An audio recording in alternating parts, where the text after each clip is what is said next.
But they have a proposed plan for the city to split it up into 15 little districts. They call them 15-minute communities. All these 15-minute communities would be like their own little bordered off areas with one corridor each for getting into the other community. The purpose of these 15-minute communities is to provide everything that people would need in that community with the things they need in a day, their supplies, all this stuff. There's no reason for them to leave their community for whatever, their district. So they would be sectioned off in this little 15-minute district. A part of controlling a population in, say, a mega city, you will need a food source. If you are to the goal is to shorten the global food supplies. They don't want food coming out from other countries anymore. They want it to be strictly on a local level. So, picture you have your regions, right? We're going to look at my city, for example. So, here's my city. Oh my god, those cats are annoying. What my city has done, the city of Edmonton, has joined up with all the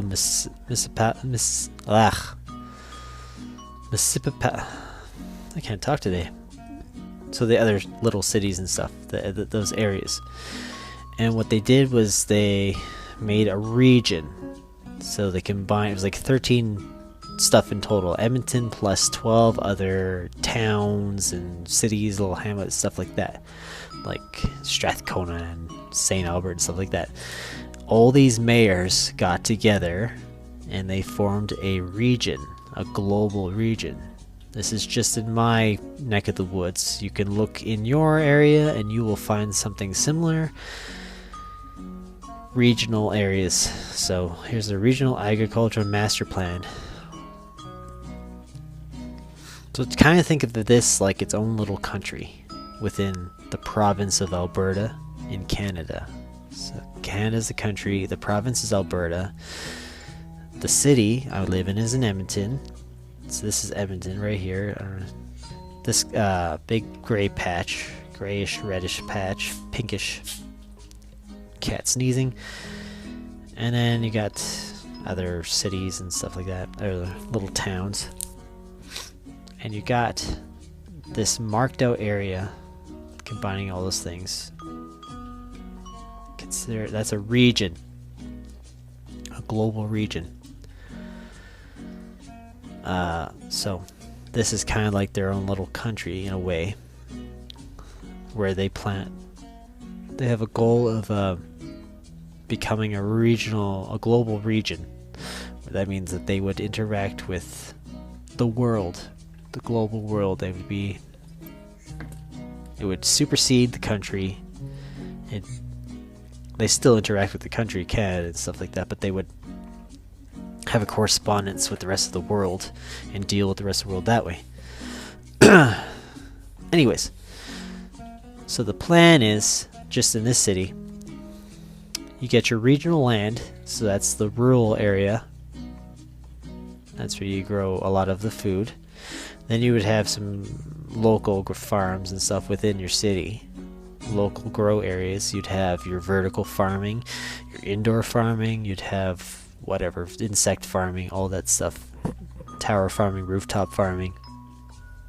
All that kind of stuff. All the New World stuff. The Agenda 21 shit. And none of those things, those technologies and stuff are not bad on their own, but what they're going to be used for is, anyways, controlling.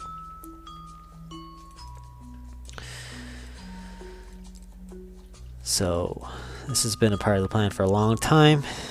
Edmonton's food and urban agriculture strategy since November 12th, or 2012.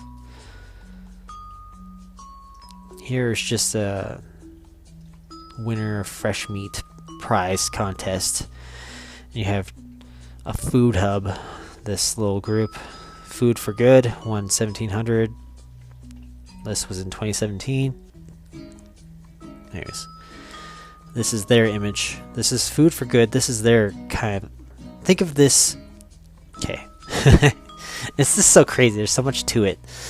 A community-based, inclusive, impactful facility, learning center where you'd have not just growing food, you'd have cooking lessons and stuff like that, but you'd have a lot of your food go there.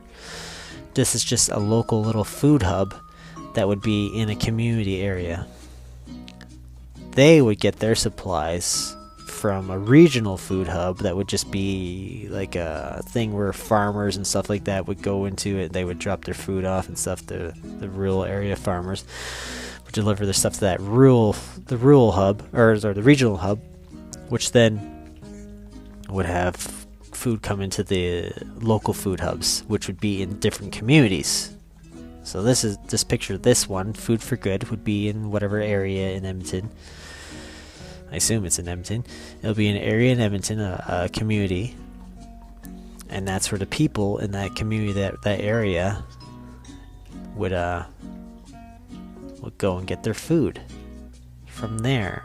I don't know if they'll still have grocery stores in the future, but I think a large portion of this would be getting it from the food hub, and I don't think you would actually have to pay money. Now, what my city is doing, they have, I don't think I have it written down here, but they have a proposed plan for the city to split it up into 15 little districts. They call them 15-minute communities. In that district, you would have a food hub. So that little area is its own controlled area, population managed. Unless, for some reason, you're not a good player. You don't want to get your vaccine, you don't want to wear the mask, you don't want to get your quantum dot tattoo, well then perhaps you won't be allowed to get your food at the food hub or whatever services. Right, seems that makes it a lot easier to control that area, right? That population. It's a smaller, more controlled population based on the beast system. So imagine that for each community. Now this was in Plandopolis, or no, it wasn't in Plandopolis, it was in Communicity. Let's watch that real quick. Let me grab that. That one's mine, so go to that one because I have all 4 scenarios in my video. We will get to the Communicity part. Communicity, the global climate change deal fails, blah blah blah. They're very more transport oriented. Anyways, to get to this part. Oh, is it that time already? Oh, it's date night. Typical. Today of all days. Oh, hello. I forgot you were coming today too. This'll have to be a quick tour. Welcome to Communicity. This is the city where I live. Well, I say city, in fact it's really a jumble of neighbourhoods. Everyone lives in their own little part of town. Each one's different from the next with its own little character. Do you hear that? Each person lives in their own little part of town, each with their own little character. It's all divided up. I love it. Oh Lord, I said I'd drop the kids to school. Can we chat more on the road? Oh yeah, the design they did for me at the showroom. Me and my friends all got ours done at the same time. I know it's really silly, but I couldn't resist. I love zipping through all the different pods and scooters, and it's nice not to have to worry about crashing or being late. Public transport. That is so old-fashioned. Well, hardly anyone uses that anymore. Now that part is not the scenario that we're seeing in real life here. Public transportation is being foisted to the top. I think that, because that's more of a Plandopolis thing, so I think they're kind of like mixing scenarios to get the scenario that they think would work best, or they're trying out different, a mix of things in different areas, because that's just what I'm seeing in my city, is a mixture of Plandopolis and Communicity. So let's continue. We haven't put money into trains or buses for years. It's saved loads of public money. We put that into local community centres, schools, or helping start-up businesses instead. Well, still, you do see people in bio buses. They're the little mini-buses powered by biofuel. Great if you're not so well off, I suppose. Oh, looks like I'm running a bit low on juice. It only happens when you're already late, doesn't it? My friend keeps nagging me to grow my own biofuel at home and get a scooter, but this thing's electric. Well, this should be fun. We're about to ask the community about expanding the practice. Everyone has a say over what happens locally. There's a plan to build a new road connecting us with Labourhood, a community of migrant workers a couple of kilometres away. It makes economic sense to establish links with other communities in the city who we really fit with, but this is different. It could mean more patience, but it would be good to get the cheap labour coming in. Did you hear that? So everyone gets a vote which communities to interact with in this particular scenario. She's talking about linking up, building a road that would connect them to Labor City, a city full of laboring immigrants. Do you hear that? Like, so in my city, if this plan, they've already voted for it, they got it approved and all that stuff. If we become 15 separate districts and stuff, like, I'm just trying to imagine the future of that. It just sounds crazy, because like another aspect of this 15-minute communities thing is that you would be able to get to each and every area without a car if needed. Like, you don't need a car. That's the plan. So you can travel the public transport, or by bicycle or walking. They love their walking. Fuck. Anyways, that's what I wanted to show you with that specifically. It's a form of controlling the populations easier. And they would split up the city into districts, and that they would manage the districts individually like that, and they would have a central food system for each district by using the regional to the local hub. Anyways, that's the point I wanted to make. That's the transformation I'm seeing them trying to push. Are you talking to me? What if you have a concept, which there is, called food sheds, which is that you cannot get your food from more than 25 miles away. Okay? You're going to take this the next step. You're not going to get your food from more than 25 miles away. Well, what does that mean? You're going to have your village, and it's going to be ringed with your food shed, which is where you grow your food. And then you can't sustain a population of more than X times, whatever your poundage of food is going to be, right? And then, so you say, well, hey, what about ostracizing people who don't go along with the plan? Are they going to be removed from the village? How about the potential for questioning whether you can actually live there or not? Well, there's only room for a certain number of people. We can't have you here because there just aren't enough. We just don't have enough food. And the idea that rights may be granted or taken away, these are not rights, they're rewards and punishments. So you have that potential in areas where you're limiting your population, and this is where you go with social credit scores. Are you worthy to get that food? Now, this plan is the same plan all over the world. It's a worldwide plan. It's an identical plan everywhere. Except, of course, it changes its name depending on where you are. Regional plans that are designed to erase jurisdictional boundaries. So, you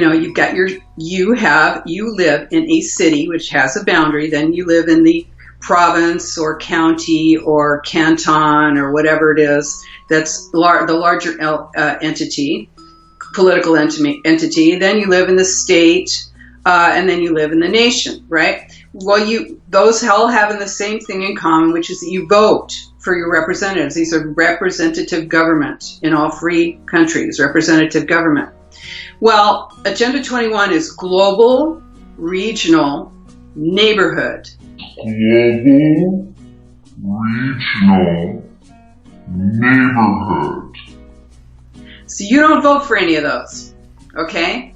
You might think you vote for your neighborhood person. I'm going to tell you that your neighborhood person is actually oftentimes a plant. If they stick, they're a plant. Or they are grown. They are farmed. Okay, this sounds a little crazy. But Agenda 21 is a regional plan. It's because regions are the interim step between what we have now, which is representative government, and a full global single control. So you can't, I've got a great quote here. Well, Zbigniew Brzezinski said, hey, he was the national security advisor to Carter, among many other things, Trilateral Commission, et cetera, et cetera. He said, you know what, you cannot leap into world government in one single step. You need the interim, which is regional governance, in order to sort of build in that layer of interconnectedness.